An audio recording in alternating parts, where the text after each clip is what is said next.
الحمد لله رب العالمين والعاقبة للمتقين والصلاة والسلام على أشرف الأنبياء والمرسلين. وقال الله تبارك وتعالى: وإن ليس للإنسان إلا ما سعى.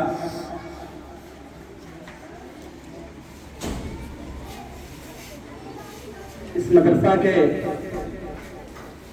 ڈائریکٹر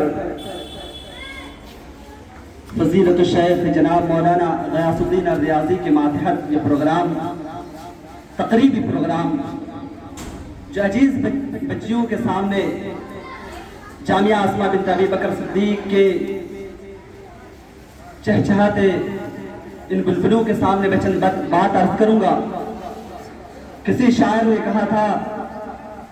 خود زباں سے کیا کہوں، شاید ہے تاریخ چمن،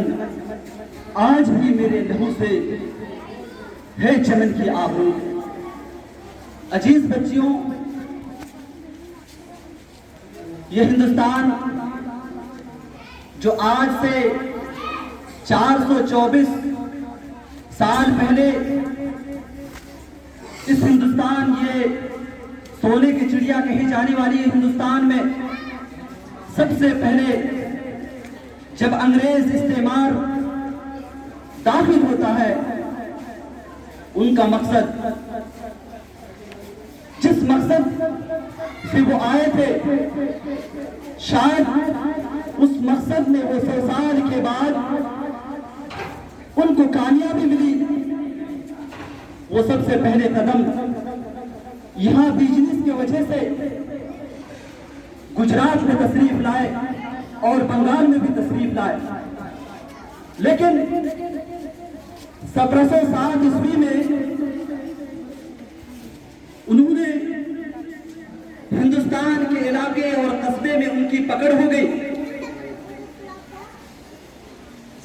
اور وہ پکڑ اتنی مضبوط ہوئی کہ ہمارے علماء اکرام اور ڈھیر سارے لوگوں نے اپنی خون کی نذرانہ پیش کیا. عزیز بچوں، میں آپ کے سامنے بتا دوں کہ اس دیش کو انہوں نے صرف یہاں سے اپنی خزانے کو لوٹنے کی وجہ سے اور اپنی مال اور دولت کو یہاں سے لے جانے کی وجہ سے آیا تھا. لیکن ہمیں منظور کیسے؟ کیونکہ یہ ہمارا ایک ایسا شہر، ایک ایسا ملک جس میں ہم کبھی بھی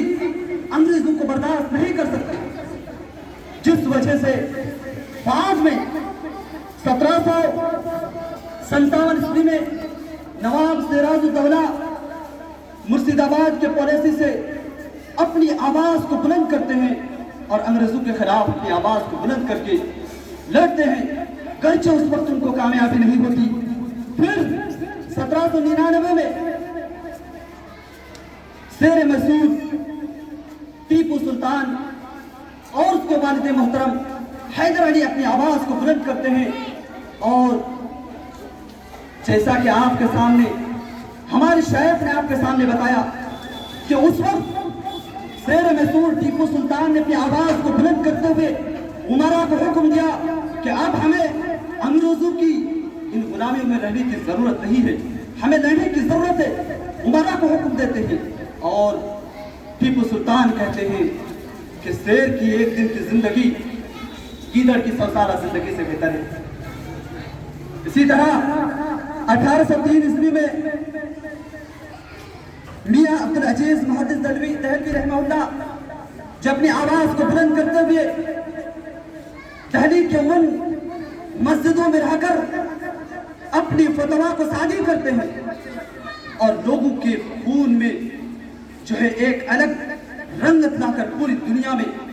جو ایک مثال قائم کرتے ہیں کہ نہیں، ہمیں انگریزوں کو اس دیش سے بھگانے کی ضرورت ہے، اس کو یہاں سے لٹانے کی ضرورت ہے. اور اس کے اس فتوے سے پورے ہندوستان میں مسلمان